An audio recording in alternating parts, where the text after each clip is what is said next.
Nga Fieri, kryetari i Partisë Socialdemokrate Tom Doshi ka kërkuar qytetarëve që të votojnë të lirë dhe pa frikë e presione më 11 maj. Nuk jemi kundër Partisë Socialiste, jemi në garë dhe jemi kundër keqmenaxhimit dhe korrupsionit, u shpreh Doshi. Mazdas 12 nuk kanë mundësi për me përsekutu më, sepse do të jenë firat që do të japin përgjigjen. Unë nuk e kuptoj që të kërkosh të votoni për mua dhe të ushtroj presion. Nuk nona se vend botës. Shqipnia në 2025 do të thonë do të him në Europë, do të më thekë drejtë e lirisë.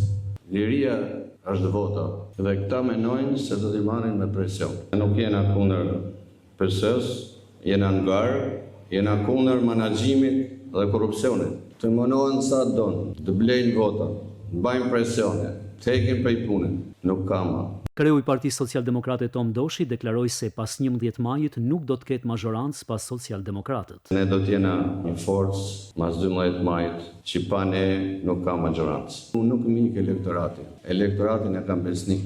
Nuk thot kush mos e votoni PD, mos votoni PSD. Sepse faktikisht ne marrim votat djathtas, majtas, ato që janë elektorati grek, gjithë po vinte në. Sepse kanë besim. Shqiptarët duhet të votojnë Partinë Socialdemokrate, u shpreh Doshi, sepse ka një program që mbështet shtresat në nevojë.